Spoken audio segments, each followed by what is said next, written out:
حضرات گزارش ہے کہ ایک مرتبہ سورہ الحمد و 3 بار سورہ اخلاص کی تلاوت فرما کر جناب قمبر حسین صاحب اور اہلیہ قمبر حسین صاحب، جناب حبیب حسین صاحب، والدین وسیم عباس صاحب، اختری بیگم مرحومہ، والدین مہدی حسن ببلو بھائی، والدین علی حسن بھائی، واحد مہدی ابن حسن مہدی، سعید نواب ابن بچن صاحب، جناح رضا نقوی والد جناب عرشی صاحب، اور کل مومنین و مومنات کی ارواح کو اصال ثواب کر دینا۔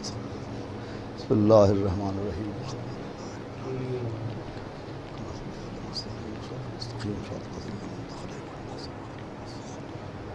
بسم اللہ الرحمن الرحیم۔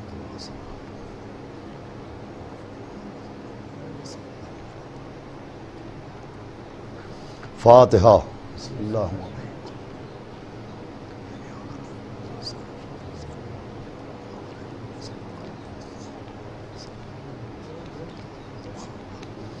اعوذ باللہ السمیع العلیہ العظیم من الشیطان اللعین الرجیم۔ بسم اللہ الرحمن الرحیم۔ الحمدللہ رب العالمین، الصلاۃ والسلام علی سیدنا و نبینا و شفیعنا و طبیب قلوبنا و مولانا و مقتدانا بالقاسم محمد و آلہ الطیبین الطاہرین المعصومین ولعنۃ اللہ علی اعدائہم اجمعین من یومنا ھذا الی یوم الدین۔ اما بعد فقد قال اللہ سبحانہ تبارک و تعالی بالقرآن المجید والفرقان الحمید۔ بسم اللہ الرحمن الرحیم۔ وَلَقَدْ تَرَكْنَاهَا آیَةً فَهَلْ مِن مُدَّکِرٍ۔ ایک صلوات پڑھ دے محمد۔ حضرات عزاداران سرکار سید الشہداء اور سوگواران حضرات اسیران کربلا بطفیل چہردہ معصومین علیہ السلام، اور خصوصاً بتائید و بتصدق معصوم عالم حضرت بطول بنت رسول معصوم عالم جناب فاطمۃ الزہرا سلام اللہ علیہا، حسینی اکادمی کے زیر اہتمام منعقد ہونے والا یہ 5 مجالس جو ہر سال روضہ کاظمین کے سبززار پر منعقد ہوتا تھا، مگر اس سال حالات کی بنیاد کے اوپر اس کی یہ مجالس آن لائن نشر کی جا رہی ہیں۔ اس میں آج تیسرا روز ہے آپ کے سامنے اس موضوع کے تحت گفتگو کرتے ہوئے کہ سبب عذاب اور ذریعہ نجات کیا ہے۔ میں نے آپ کے سامنے مسلسل قرآن مجید کے سورہ قمر کی 15ویں آیت کو تلاوت کیا، اور جس آیت کو تلاوت کرنے کا شرف حاصل کیا، اس آیت سے پہلے سورہ قمر میں مسلسل اللہ نے حضرت نوح کے زمانے کا ذکر کیا، عذاب کے آنے کا ذکر کیا، جناب نوح کے ذریعے کشتی نجات کی تعمیر کا تذکرہ کیا، اور پھر اس سورہ میں اس کے بعد بھی مسلسل کئی مقامات پر عذاب کا ذکر ہوا۔ قوم نوح پر عذاب کا تذکرہ ہے، قوم سمود پر عذاب کا تذکرہ ہے، اور یہ تمام تر تذکروں میں ایک فقرہ آیت ہے جو کئی بار اس سورہ قمر میں آیا، اور وہ فقرہ یہ ہے کہ عذاب کے ذکر کے بعد، قوم کی بربادی کے تذکرے کے بعد، لوگوں کے ہلاک ہونے کے تذکرے کے بعد ایک عجب لہجے میں آواز دی جا رہی ہے کہ ہے کوئی جو ان باتوں سے نصیحت حاصل کرے، ہے کوئی جو ان کو پڑھے اور پڑھنے کے بعد ان سے نصیحت حاصل کرے۔ دیکھیں، قرآن پڑھنے والے جانتے ہیں کہ قرآن میں جو لہجہ اختیار کیا گیا، یہ جو سوال کیا گیا اور سوال کے ذریعے لوگوں کو متوجہ کیا گیا، یہ ایک قرآن کا خاص لہجہ ہے۔ چنانچہ جیسے سورہ قمر میں مسلسل یہی فقرہ بار بار آتا ہے کہ ہے کوئی جو نصیحت حاصل کرے، ہے کوئی جو نصیحت حاصل کرے، یہی لہجہ سورہ رحمان میں نظر آتا ہے کہ بسم اللہ الرحمن الرحیم فبأی آلاء ربکما تکذبان۔ بار بار ایک فقرہ آ رہا ہے کہ تم دونوں اللہ کی کن کن نعمتوں کا انکار کرو گے۔ سورہ رحمان میں نعمتوں کا ذکر ہو رہا ہے، سورہ رحمان میں جنت کا ذکر ہو رہا ہے، سورہ رحمان میں کوثر و سلسبیل کا ذکر ہو رہا ہے، سورہ رحمان میں حوروں کا ذکر ہو رہا ہے، اور نعمتوں کے ذکر کے بعد بار بار پوچھا جا رہا ہے کہ تم دونوں اللہ کی کن کن نعمتوں کا انکار کرو گے۔ تو جو لہجہ سورہ رحمان میں ہے وہی لہجہ سورہ قمر میں ہے، فرق یہ ہے کہ سورہ رحمان میں نعمتوں کے ذکر کے بعد سوال کیا جا رہا ہے، اور سورہ قمر میں عذابوں کے تذکرے کے بعد سوال کیا جا رہا ہے۔ ایک صلوات بھیجے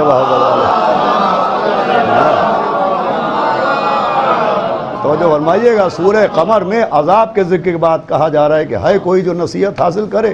ایک پیغام دیا جا رہا ہے کہ جیسے سبب نزول نعمات کا سمجھنا ضروری ہے، ویسے ہی سبب آمد عذاب کا سمجھنا بھی ضروری ہے۔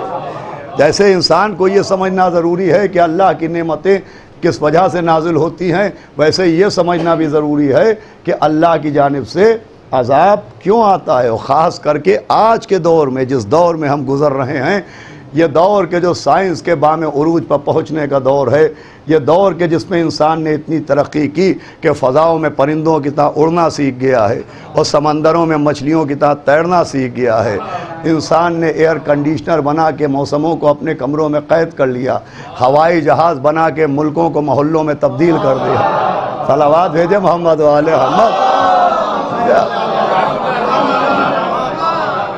اتنی ترقیوں کے بعد، انٹرنیٹ بنانے کے بعد، ایئر پلین بنانے کے بعد، آسمانوں کی سیر کرنے کے بعد، پھر اس انسان کو اس کی اوقات سمجھ میں آ رہی ہے۔ کیا سن رہے ہیں آپ کہ وہ ایک مرض سے لڑنے کی دوا نہیں بنا پا رہا ہے۔ تو عزیزان گرامی، اگر اس کو بھی عذاب سمجھیے تو آج کے دور میں جو میں نے موضوع رکھا تو بڑی مناسبت سے رکھا ہے کہ سبب عذاب کو سمجھنا ضروری ہے کہ آخر عذاب آتا کیوں ہے۔ اسی لیے قرآن میں مسلسل عذاب کا ذکر ہے، کہیں پتھروں کی بارش کا ذکر ہو رہا ہے، کہیں زمین کے دھس جانے کا ذکر ہو رہا ہے، کہیں زلزلوں کے آنے کا ذکر ہو رہا ہے، کہیں طوفانوں کا ذکر ہو رہا ہے، کہیں سیلاب کا ذکر ہو رہا ہے۔ بسم اللہ سے والناس تک قرآن میں مسلسل عذاب کا تذکرہ ہے، اور پھر سب سے زیادہ قرآن میں عذاب کا تذکرہ وہاں مل رہا ہے جہاں قوم موسیٰ کا ذکر مل رہا ہے۔ توجہ سنیے گا آپ، جہاں جناب قوم موسیٰ، جناب موسیٰ کی قوم کا ذکر مل رہا ہے، بنی اسرائیل کا ذکر مل رہا ہے، وہیں سب سے زیادہ عذاب کا تذکرہ مل رہا ہے۔ بھائی قرآن پڑھنے والے گواہی دیں گے کہ سب سے زیادہ عذاب بنی اسرائیل پر نازل ہوئے، سب سے زیادہ عذاب قوم موسیٰ پر نازل ہوئے۔ 40 قسم کے عذاب تھے جو ایک قوم پر نازل ہوئے۔ صلوات بھیجے محمد علیہ۔ بھئی جناب موسیٰ کی قوم پر مسلسل عذاب نازل ہوئے، حالانکہ دیکھیں جناب موسیٰ کی قوم پر توجہ سنیے گا، اللہ نے عذاب بھی سب سے زیادہ نازل کیے، اور جناب موسیٰ کی قوم پر اللہ نے انعامات بھی سب سے زیادہ نازل کیے۔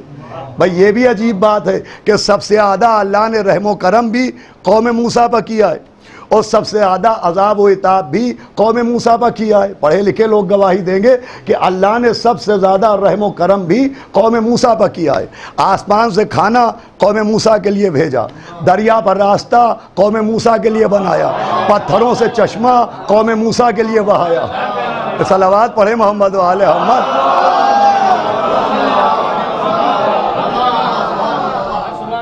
بھئی توجہ فرمائیے، سب سے زیادہ اللہ نے انعامات قوم موسیٰ پر نازل کیے کہ من و سلوہ نازل ہوتا تھا، آسمان سے کھانا آ رہا ہے، پتھروں سے چشمہ نکل رہا ہے، دریاؤں پر راستہ بن رہا ہے۔ سب سے زیادہ انعام بھی قوم موسیٰ کے لیے، اور سب سے زیادہ عذاب بھی قوم موسیٰ کے لیے۔ تو اب سبب عذاب کیا ہے؟ بس موضوع تک آ رہا ہوں۔ سبب عذاب کیا ہے قوم موسیٰ جس پر اللہ نے اتنا رحم کیا، اتنا کرم کیا، پھر اسی قوم پہ اتنے عذاب کیوں نازل کیے؟ تو عزیزو قرآن کا مطالعہ کیجئے تو قرآن یہ بتاتا ہے کہ قوم موسیٰ پر عذاب اس لیے نازل ہوئے کہ قوم موسیٰ کے لیے تفسیر قرآن بتا رہی ہے کہ قوم موسیٰ کے لیے آسمان سے کھانا آیا، انہوں نے اس کی توہین کی۔ قوم موسیٰ کے لیے باب حتہ بنایا گیا، انہوں نے اس کی توہین کی۔ قوم موسیٰ کے لیے تابوت سکینہ آیا، توجہ فرمائیے گا، انہوں نے اس کی توہین کی۔ آسمان کا کھانا آ رہا ہے وہ اس کی توہین کر رہے ہیں، باب حتہ بنایا جا رہا ہے وہ اس کی توہین کر رہے ہیں، تابوت سکینہ آ رہا ہے وہ اس کی توہین کر رہے ہیں۔ یہ ہے سبب عذاب۔ سمجھایا جا رہا ہے قوم موسیٰ پر بے عملی کی وجہ سے عذاب نہیں آیا ہے، بے ادبی کی وجہ۔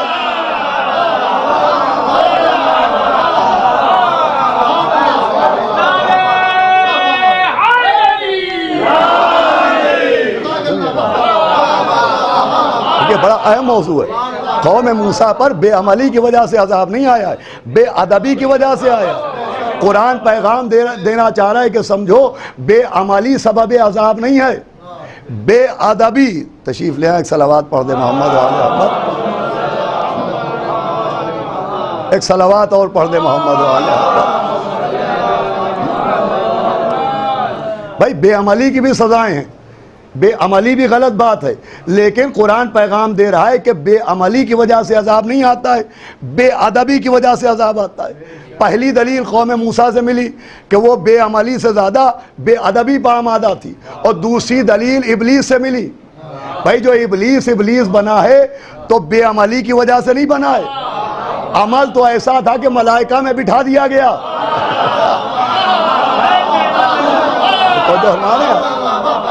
بھائی ابلیس سے زیادہ بعمل کون ہوگا؟ اتنے اعمال کیے، اتنا عمل کیا کہ ملائکہ کے درمیان جگہ ملی۔ تو ابلیس جو ابلیس بنا وہ بے عملی کی وجہ سے نہیں بنا، بھائی عمل کا تو اسے بڑا شوق تھا، اس نے بے ادبی کی۔ جسے اللہ نے دونوں ہاتھوں سے بنایا اس سے بے ادبی کی۔ اسے عمل کا اتنا شوق تھا کہ تفسیر بتا رہی ہے کہ جب حکم سجدہ ہوا اس نے انکار کیا تو اللہ کی بارگاہ میں امام جعفر صادق علیہ السلام، توجہ فرمائیے گا، امام فرماتے ہیں کہ ابلیس نے تجویز پیش کی کہ پالنے والے بس ایک اس احترام آدم سے مجھے معاف کر دے، تعظیم آدم و ادب آدم سے مجھے معاف کر دے، میں تیری اتنی عبادت کروں گا کہ نہ مجھ سے پہلے کسی نے کی ہوگی نہ میرے بعد کوئی کرے گا۔ بھائی کھلم کھلا وہ عمل کا اعلان کر رہا ہے کہ اتنے عمل کروں گا کہ نہ مجھ سے پہلے کسی نے عمل کیے ہوں گے اور نہ میرے بعد کوئی عمل کرے گا۔ آواز آئی کہ مجھے تیرے عمل کی ضرورت نہیں ہے۔ اللہ نے سمجھایا کہ مجھے عمل کی ضرورت نہیں ہے، میں جسے بناؤں اس کے ادب کی ضرورت۔ اے صلوات بھیجو احمد والے احمد۔ میں نے کیا عذاب کا سبب صرف بے عملی نہیں ہے، عذاب کا سبب بے ادبی ہے۔ اللہ چاہتا ہے عمل کے ساتھ ادب بھی رکھو۔ اب ایام عزا آتے ہیں، مجلسیں ہوتی ہیں، ممبر سجتے ہیں اور مبلغین کرام ممبروں پہ آتے ہیں اور ممبر پہ آنے کے بعد عمل کی تبلیغ کرتے ہیں کہ صاحب عمل کیجئے، عمل کیجئے، عمل کیجئے۔ لیکن اگر آپ غور کیجئے تو یہ تبلیغ اعمال کرنے والے تبلیغ عمل کی کرتے ہیں، توہین مجلس کی کرتے ہیں، تبلیغ عمل کی کرتے ہیں، توہین تبرک کی کرتے ہیں، تبلیغ عمل کی کرتے ہیں، توہین فرش عزا کی کرتے ہیں، تبلیغ عمل کی کرتے ہیں، توہین معجزوں کی کرتے ہیں۔ ارے خود سمجھانے والے نہیں سمجھ رہے ہیں کہ وہ قوم کو باعمل نہیں بنا رہے ہیں، بے ادب بنا رہے ہیں۔ صلوات بھیجو محمد والے محمد۔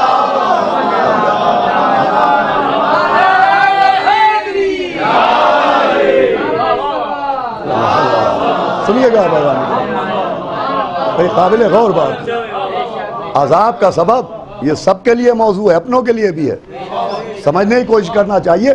بے عملی کی وجہ سے عذاب نہیں آتا ہے، بے ادبی کی وجہ سے آتا ہے۔ یہی وجہ ہے کہ قرآن میں اللہ نے جتنا زور عمل پر دیا ہے اتنا ہی زور ادب پر دیا ہے۔ بھائی جیسے اللہ نے اپنے حبیب کی سیرت کو نمونہ عمل بنایا، بسم اللہ الرحمن الرحیم، لقد کان لکم فی رسول اللہ اسوۃ حسنہ، نبی کی سیرت کو نمونہ عمل بنایا، نبی کی اتباع کو واجب قرار دیا۔ بسم اللہ الرحمن الرحیم، قل ان کنتم تحبون اللہ فاتبعونی یحببکم اللہ ویغفر لکم ذنوبکم واللہ غفور الرحیم۔ بھائی جہاں ایک طرف اللہ نے نبی کی سیرت پر عمل کرنے کا حکم دیا، نبی کی اطاعت کرنے کا حکم دیا، وہیں قرآن نے نبی کا احترام کرنے کا حکم دیا۔ توجہ فرمائیے گا، نبی کے ادب کا حکم دیا، نبی کے احترام کا حکم دیا، اور خالی حکم نہیں دیا، خود بھی احترام کا سلیقہ سکھایا۔ پڑھے لکھے لوگ تصدیق کریں گے، اور وہ سلیقہ ادب یہ ہے، وہ طریقہ احترام یہ ہے کہ اللہ نے جس نبی سے گفتگو کی تو اس کا نام لے کے گفتگو کی، مگر جب آخری نبی سے گفتگو کی تو نام کے ذریعے گفتگو نہیں کی، القاب کے ذریعے گفتگو کی۔ ذرا غور سے سنیے گا بھائی، جناب آدم سے گفتگو کی یا آدم کہہ کے، جناب نوح کو خطاب کیا یا نوح کہہ کے، ابراہیم کو خطاب کیا یا ابراہیم کہہ کے، موسیٰ کو خطاب کیا یا موسیٰ کہہ کے، عیسیٰ کو خطاب کیا یا عیسیٰ کہہ کے، مگر جب پیغمبر کو خطاب کیا تو یا طٰہٰ، یاسین، ایھا المزمل، ایھا المدثر، صلوات بھیجو محمد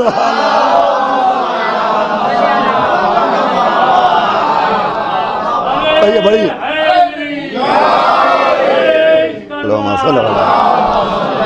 سنیے گا، یہ بات پہنچ جائے بھائی، نبی کا نام بھی قرآن میں، مگر جب نبی کو مخاطب کیا تو نبی کا نام نہیں لیا، کبھی طٰہٰ کہا، کبھی یاسین کہا، کبھی مزمل کہا، کبھی مدثر کہا، کبھی رحمت للعالمین کہا، القاب کے ذریعے، ان کی صفات کے ذریعے۔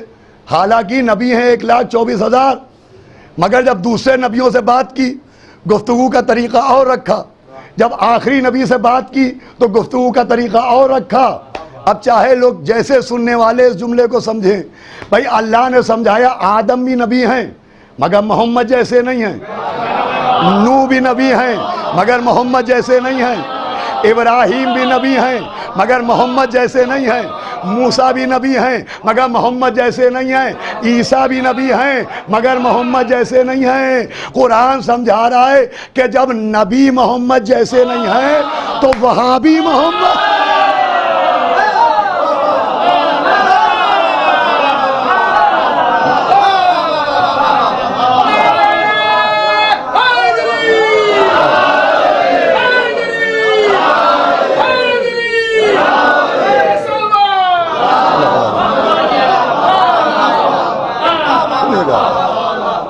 بھائی آدم تو ہمارے حبیب جیسے ہیں نہیں، تو ایک وجہ یہ، اب جو خاص بات جس کے لیے میں نے اتنی دیر آپ کو متوجہ کیا، جو سب سے اہم بات، ایک وجہ تو یہ ہے نام نہ لینے کی، القاب کے ذریعے پکارا، طٰہٰ کہا، یاسین کہا، مزمل کہا، مدثر کہا، یہ کوئی نئی بات نہیں ہے، بہت سے علماء پڑھ چکے ہیں اس بات کو، لیکن اب جو میں عرض کرنے جا رہا ہوں آپ کی خدمت میں وہ یہ ہے کہ ایک وجہ یہ ہے کہ نام نہیں لیا، نام نہیں لیا، صفت بیان کی، نبی کا نام نہیں لیا جب تخاطب ہے، جب مخاطب کیا، یوں پیغمبر کا نام قرآن میں ہے، لیکن جب پیغمبر کو مخاطب کیا، خطاب کیا تو نام لے کے نہیں کیا، وہاں طٰہٰ کہا، یاسین کہا، مزمل کہا، مدثر کہا، ایھا الرسول کہا، ایھا النبی کہا، نام نہیں لیا۔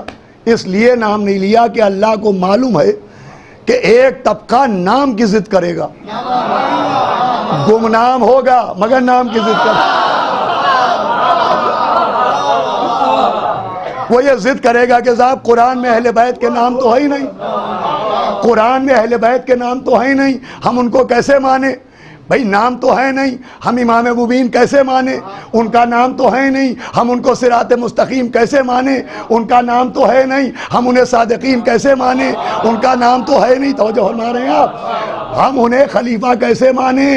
تو ایسے مانیے کہ قرآن پڑھیے، قرآن میں جہاں یا ایھا المزمل ہے وہاں نام محمد تو ہے نہیں، جہاں یا ایھا المدثر ہے وہاں نام محمد تو ہے نہیں، جہاں لفظ طٰہٰ ہے وہاں نام محمد تو ہے نہیں، جہاں لفظ یاسین ہے وہاں نام محمد تو ہے نہیں۔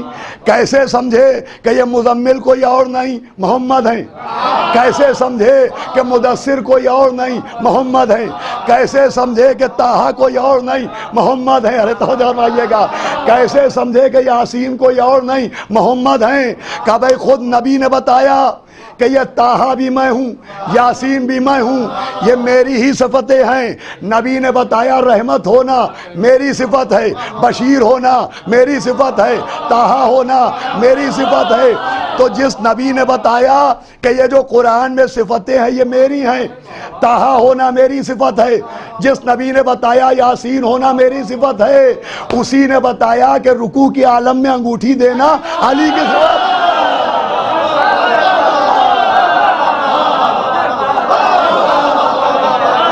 میں جملہ عرض کر رہا ہوں، اسی نے بتایا عالم رکوع میں انگوٹھی دینا علی کی صفت ہے، اسی نے بتایا کہ سوتے سوتے مرضی خرید لینا۔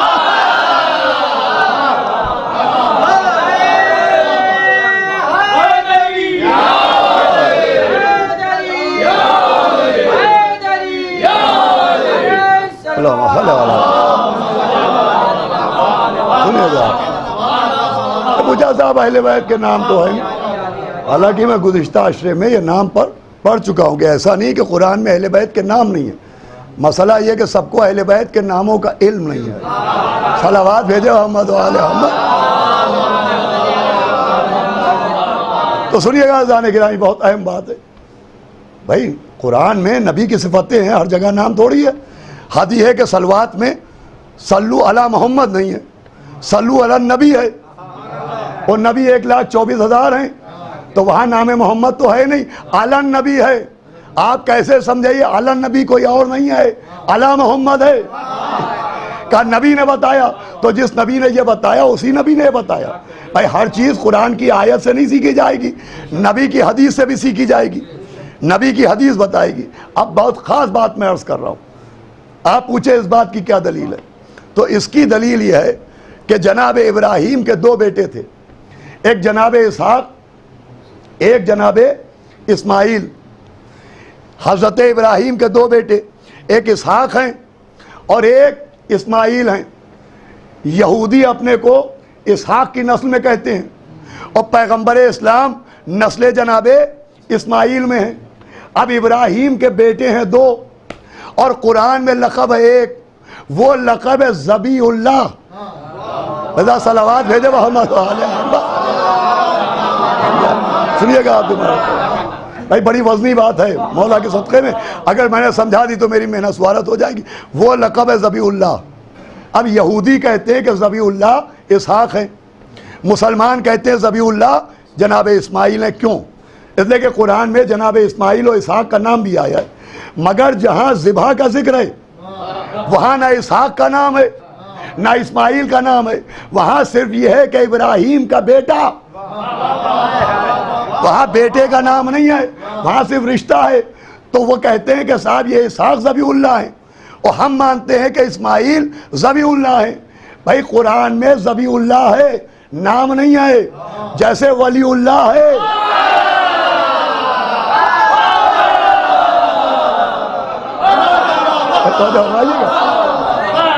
نام نہیں ہے۔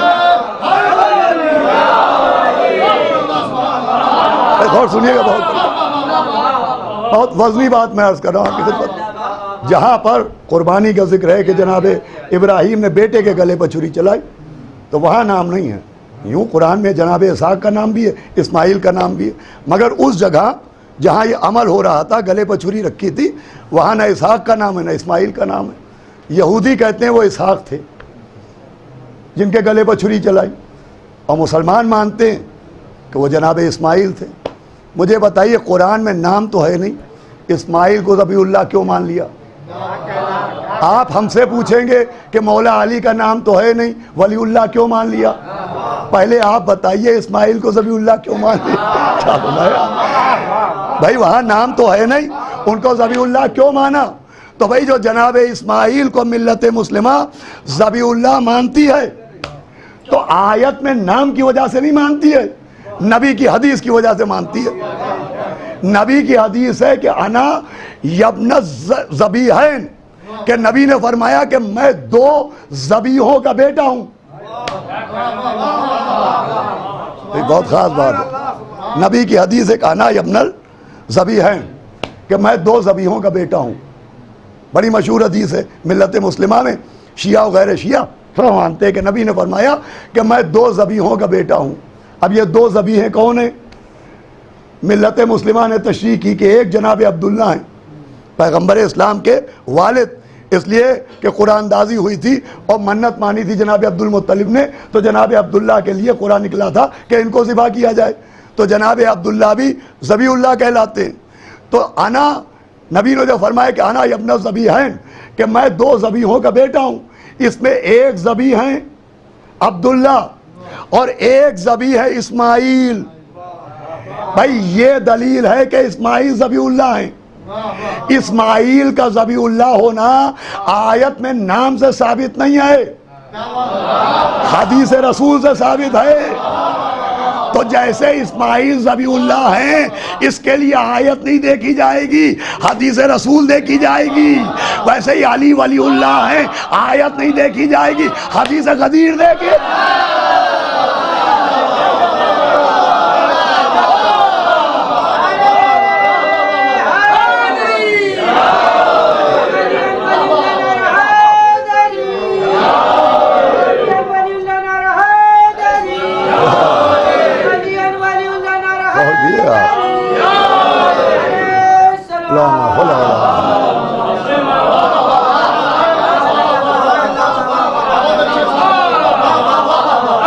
دیکھیں نام کا جو کنفیوژن تھا، نام تو ہے نہیں، نام تو ہے نہیں، نام تو ہے نہیں. مولا علی کو امام کیوں مانے؟ ان کا نام تو ہے نہیں. مولا علی کو وسیلہ کیوں مانے؟ ان کا نام تو ہے نہیں. اچھا سقیفہ میں جن کو مانا ان کا نام ہے.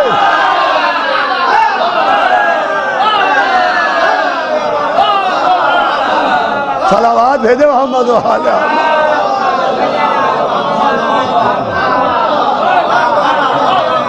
اور وہاں ان کا نام ہے. کتاب نام نہیں، نام ہوتا تو کیا اچھا ہوتا. اب ہماری مجلس ماشاءاللہ بزرگ حوصلہ بڑھاتے، آن لائن ہی صحیح، اور نوجوان بھی کثرت سے سنتے ہیں. تو یہ بات ان سے سوال کیا جاتا ہوگا کہ صاحب کیا اچھا ہوتا کہ اہل بیت کے نام ہوتے قرآن میں، تو کوئی جھنجھٹ ہی نہ ہوتا، پریشانی. اللہ نے نام کیوں نہیں رکھے؟ قرآن میں نام کیوں نہیں ہے؟ تو اس لیے نہیں ہے کہ قرآن ہی میں ہے کہ فرعون کے دربار میں ایک واقعہ ہوا. وہ واقعہ ہوا کہ فرعون سو رہا تھا، اس نے خواب دیکھا کہ بنی اسرائیل کے لوگ جدھر رہتے ہیں ادھر سے ایک آگ کا شعلہ چلا اور وہ فرعون کے محل پر گرا اور محل خاکستر ہو گیا. اب جب فرعون ڈر کے جاگ کے اٹھا بستر سے تو اس نے اپنے نجومیوں کو بلایا اور نجومیوں سے کہا میں نے ایک خواب دیکھا ہے، اس خواب کا کیا مطلب ہے؟ تو نجومیوں نے کہا اس خواب کی تعبیر یہ ہے کہ ایک بچہ پیدا ہوگا جو تیرے تخت حکومت کو الٹ کے رکھ دے گا، ایک بچہ پیدا ہوگا جو تجھے ہلاک کر دے گا.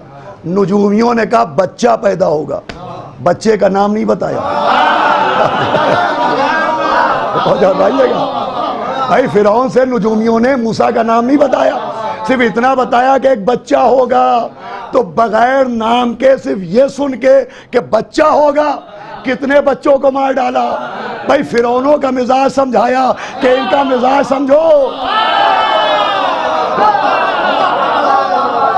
ارے جب یہ نام جانے بغیر اتنا ظلم کرتے ہیں تو اگر نام بتا دیا تو کتنا برکت. صلوات بھیجے محمد.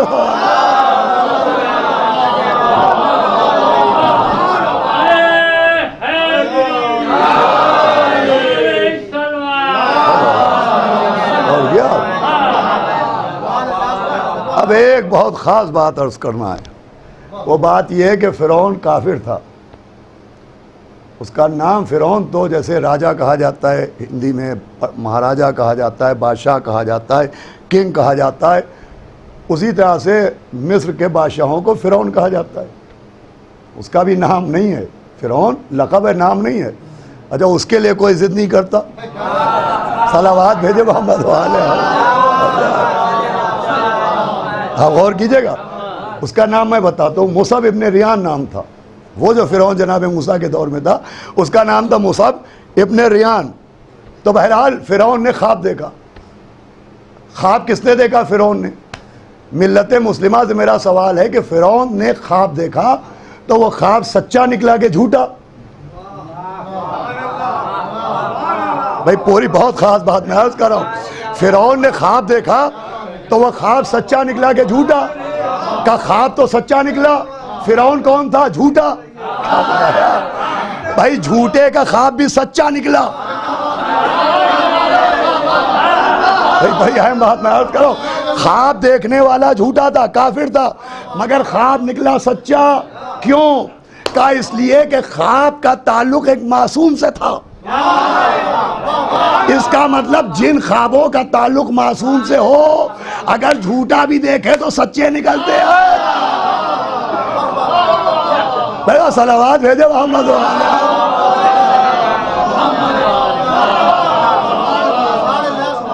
نہیں پہنچی ہوگی ابھی تک ہماری بات. اس پہ تو آپ خوش ہوئے، داد دی، لیکن اس پیغام نہیں پہنچا. بھائی جس خواب کا تعلق جناب موسیٰ سے تھا وہ جھوٹے نے بھی دیکھا تو سچا نکلا، اور فرعون نے اس خواب کو سچا سمجھا. اب ایک طبقہ ہے جو عزاداری پر اعتراض کرتا ہے، کہتا اب کیا آپ لوگ عزاداری کرتے ہیں؟ خواب دیکھا، علم سجا لیا، خواب میں جھولا دیکھا، جھولا اٹھا لیا، خواب میں مجلس دیکھی، مجلس کر لی. ارے خواب کی کیا اہمیت ہے؟ افسوس فرعون کی سمجھ میں آ گیا.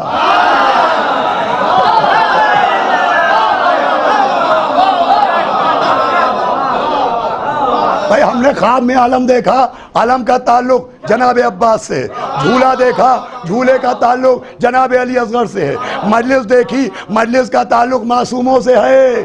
قرآن سمجھا رہا ہے جس خواب کا تعلق معصوم سے ہو وہ جھوٹا بھی دیکھے تو سچا نکلتا ہے. ارے جب منکر خدا کا خواب جھوٹا نہ ہوا تو اہل عزا کے خواب.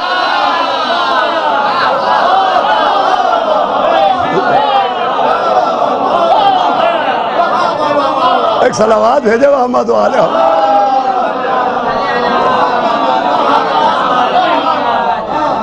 سنیے گا مولا سلامت. بھائی خواب دیکھنے والا جھوٹا تھا، مگر شان معصوم یہ ہے کہ چونکہ معصوم کے سلسلے کا خواب تھا لہذا وہ سچا نکلا. خود پیغمبر کی حدیث ہے کہ اگر خواب میں کسی نے مجھ کو دیکھا تو مجھ ہی کو دیکھا. نبی نے فرمایا اگر مجھ کو دیکھا کسی نے، مجھ کو کا مطلب اولونا محمد و اوسطنا محمد و آخرونا محمد و کلونا محمد، تو فرمایا مجھے کو دیکھا. یہ ہوتی ہے شان معصوم. دیکھیں بات آ گئی ہے، بہت خاص باتیں، 2 منزلیں رہ گئی ہیں اور مجلس تمام ہو جائے گی. پہلی منزل یہ ہے کہ خواب دیکھنے والا تھا جھوٹا مگر خواب سچا نکلا. یہ معصوم کی شان ہوتی ہے. جناب یوسف خواب کی تعبیروں کے سب سے بڑے عالم گزرے. اللہ نے جناب یوسف کو خوابوں کی تعبیروں کا علم دیا.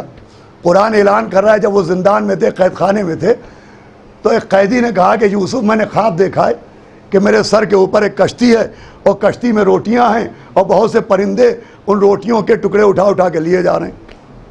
جناب یوسف نے کہا اس خواب کی تعبیر یہ ہے کہ تجھ پر بادشاہ کا عتاب نازل ہوگا اور تیرا سر پھوٹے گا، بھیجا نکلے گا اور پرندے تیرے بھیجا کھائیں گے. تو جب جناب یوسف نے خواب کی تعبیر سنائی تو قیدی نے قہقہا لگایا، کہا میں نے کوئی خواب تو دیکھا ہی نہیں، میں نے یوں ہی آپ سے کہہ دیا، میں نے تو جھوٹ کہا تھا. یوسف نے کہا تو نے جو کہا ہے وہ جھوٹ ہے، لیکن میں جو کہہ رہا ہوں وہ جھوٹ نہیں.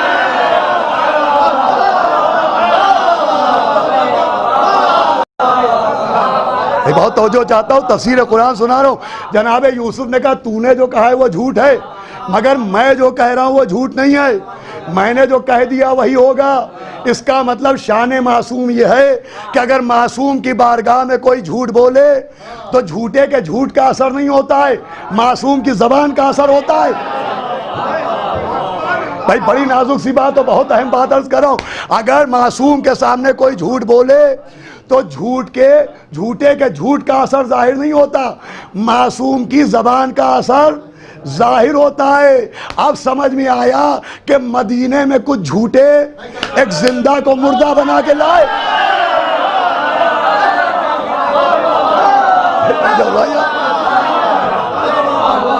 اور مولا علی سے آ کے جھوٹ کہا کہ یہ مردہ ہے. علی نے کہا اچھا مردہ ہے تو جھوٹوں کے جھوٹ کا اثر نہیں ہوا، علی کی زبان کا. صلوات ہے دے محمد.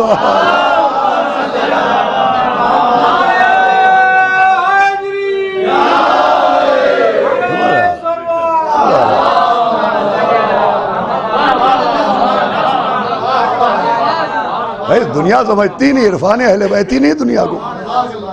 ارے معصوم جو کہہ دے وہ ہو کے رہتا.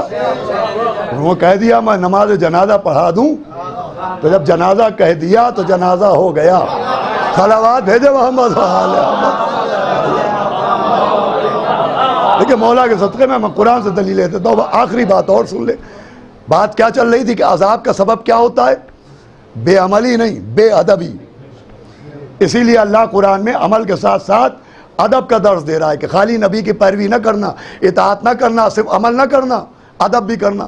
اتنا ادب، بس آخری بات ہے اور سمجھنے کی بات ہے. اتنا احترام نبی سکھایا جا رہا ہے، اتنا ادب سکھایا جا رہا ہے کہ سورہ نور میں حکم دیا جا رہا ہے کہ میرے نبی ان لوگوں سے کہیے کہ یہ آپ کا نام ویسے نہ لیا کریں جیسے ایک دوسرے کے نام لیتے ہیں.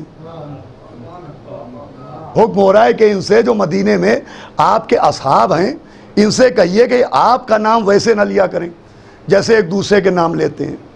قرآن ادب معصوم سکھا رہا ہے کہ نام میں بھی فرق رکھنا.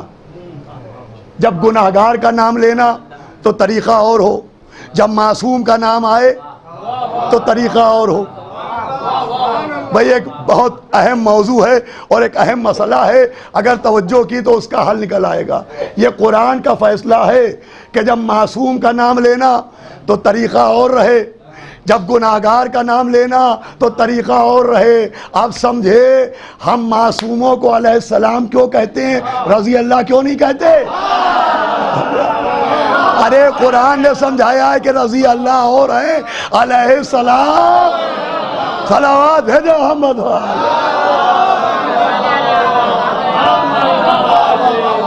کیا بس عزیزو فرق رہنا چاہیے، فرق. معصوموں کا نام آئے تو طریقہ اور ہونا چاہیے، اور گناہگاروں کا نام آئے طریقہ اور ہونا چاہیے. ادب سب سے بڑی چیز ہے. بھئی یہ غیر تو غیر اپنے بھی سمجھیں کہ سب سے بڑا عذاب اور سب سے زیادہ عذاب جو آتے ہیں وہ بے ادبی کی وجہ سے آتے ہیں. اور یہ جو ہم آپ روتے ہیں تو یہ بھی بے ادبی کی وجہ سے روتے ہیں. اہل بیت علیہ السلام پر جو گریہ ہے، یہ جو کالے کپڑے ہیں، یہ جو آنکھوں میں آنسو ہے، یہ جو سینے میں درد ہے، یہ جو یا حسینہ کی صدائیں ہیں، یہ جو یا عباس کی آوازیں ہیں، یہ جو گریہ ہے، یہ اسی وجہ سے ہے کہ زہرا بھرے دربار میں حق مانگے. اس قوم کے رونے کو یہی بات. میری کیا اوقات ہے، میری کیا بساط ہے. ایک معمولی سا آدمی ہوں لیکن مولا حسین کی مجلسیں پڑھتا ہوں.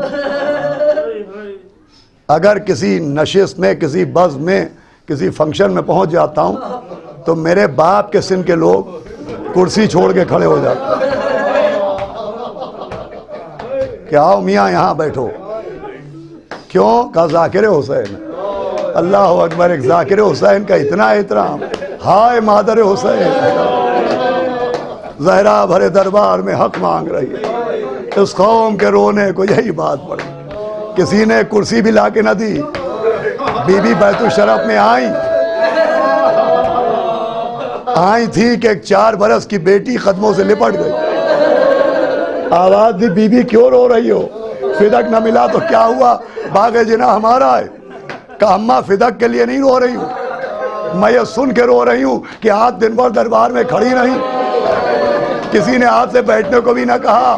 آواز دی ہوگی کہ بی بی ہم دن بھر دربار میں کھڑے تھے مگر ہمارے سر پر چادر تو تھی، ہمارے ساتھ ہمارا شیر جیسا شوہر تو تھا، مگر اے زینب جب آپ درباروں میں جائیے گا تو سر پر چادر نہیں ہوگی، بھائی کا کٹا سر نو کے نیزہ ہوگا. آوازیں بلند ہونا چاہیے. اس لیے کہ آپ کی سے کروڑوں آنسو آنکھوں کے مکانوں ہی میں قید ہے.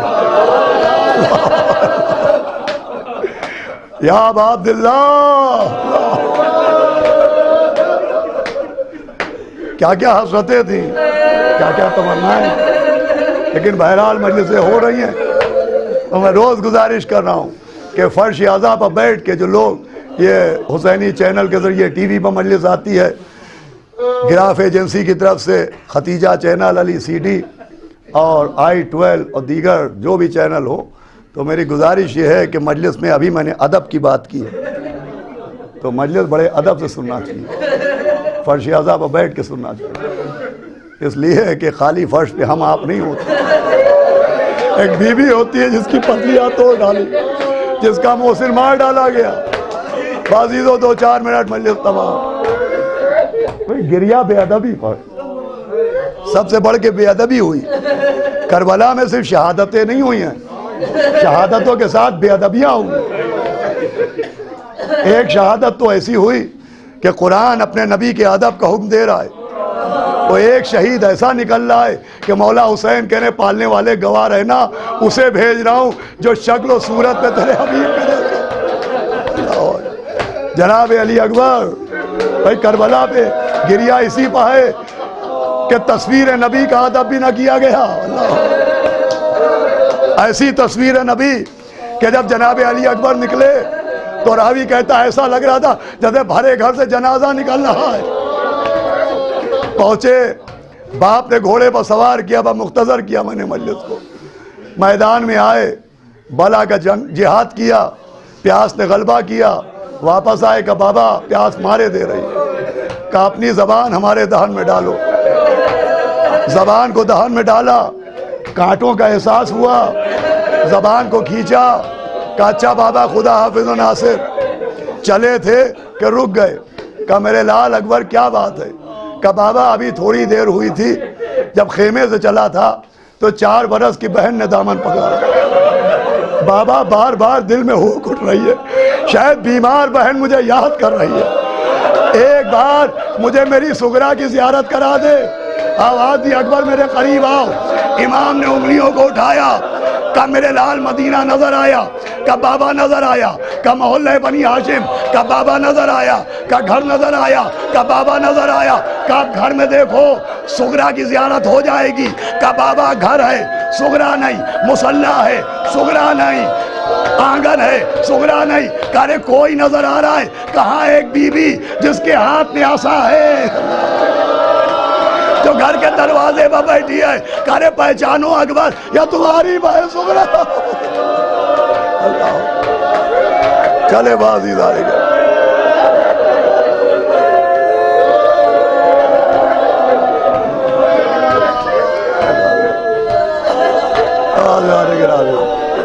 میں جب روضہ کاظمین میں مجلس ہوتی ہے انشاءاللہ بس ہم نے اے بی بی سیدہ ایوب ہم نے کبھی زندگی نہیں مانگی، لیکن اس بار 1 سال کی زندگی، ارے نہ جانے کتنی حسرتیں ہمارے دل میں گھٹی۔ آج ہی کی تاریخ ہوتی تھی، ہم روضہ کاظمین میں شہزادے اکبر کے مصائب روئے ہیں، جناب علی اکبر کے مصائب پڑھے، ہمارے بشیر المیاں اور ہمارے دانش میاں بیٹھے ہیں، جہاں ہم نے عشاء پڑھا وہاں پڑھا، لیکن عزیزو دل نہیں بھر رہا ہے۔ اب سنیں حضرات گرامی مجلس تمام، جناب علی اکبر گئے، سینے میں برچی لگی، بابا کو سلام کیا، میر انیس علی اللہ مقامہ نے نقشہ کھینچا کہ جیسے ہی بیٹے کی آواز آئی، سن کر یہ استغاثہ فرزند خوش خصال، سید نے آہ کی کہ ہلا عرش ذوالجلال، کھولے جناب فاطمہ کی بیٹیوں نے بال، ارے بانو پکاری خیر تو ہے اے علی کے لال، ارے کس کے پسر سے کون سی مادر بچھڑ گئی، صاحب بتاؤ کیا میری گودی ہو جائے؟ بس 2 منٹ مجلس تمام ہے، صاحب بتاؤ کیا میری گودی اجڑ گئی؟ ارے نیزے سے کس کے لال کا زخمی ہوا جگر، کرتے ہیں کس کی لاش کو پامال اہل شر، کہتا ہے کون رن میں تڑپ کر پدر پدر، ارے اب گھر سے میں نکلتی ہوں یا سید البشر۔ یہ میں نے پچھلے سال روضہ کاظمین میں پڑھا تھا کہ اب بیعت سننے سے پہلے یہ یاد رکھیے کہ اللہ نے ماں کو ایک عجب صفت دی ہے، وہ صفت یہ ہے کہ کتنے ہی بچے چیخ رہے ہوں مگر ماں اپنے بچے کی آواز اللہ اکبر فوراً پہچان لیتی ہے۔ اب سنیے، ارے نیزے سے کس کے لال کا زخمی ہوا جگر، کرتے ہیں کس کی لاش کو پامال اہل شر، ارے کہتا ہے کون رن میں تڑپ کر پدر پدر اب گھر سے میں نکلتی ہوں یا سید البشر ارے پردہ نہ مجھ سے کیجئے سب جانتی ہوں میں آواز یہ اسی کی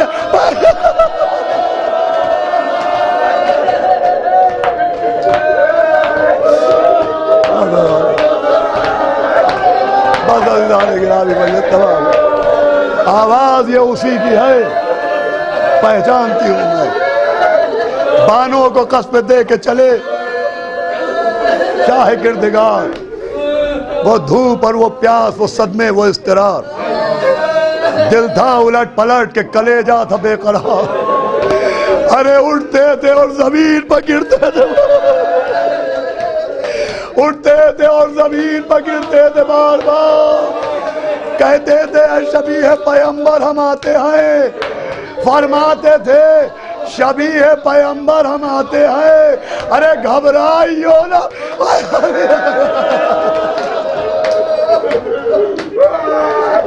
گھبرائیو نا اے علی اکبر ہم آتے جناب مختار نے حمید سے پوچھا کہ حمید کربلا میں کبھی تجھے بھی رونا آیا کہا ایک بار کہا کب کہا جب جوان بیٹے نے پکارا اور 57 برس کا باپ بیٹے کی آواز پر دوڑا تو حمید کہتا میں نے دیکھا امام دوڑے دوڑتے دوڑتے گرے پھر اٹھ گئے پھر گرے پھر اٹھ گئے پھر گرے پھر اٹھ گئے وہ مجلس تمام ہو گئی کہا 9 مرتبہ امام گرے مگر اٹھ کے کھڑے ہو گئے مگر اب جو بیٹے کو ایڑیاں لگانا دیکھا کہا اب جو امام گرے تو اٹھا نہ گیا کیسے چلے جیسے چھوٹا تھا بچہ گھٹنیوں کے بل جاتا ہے اینا یا علی اکبرہ اینا یا بنیا ارے علی دنیا بعد و کرما ارے میرے اللہ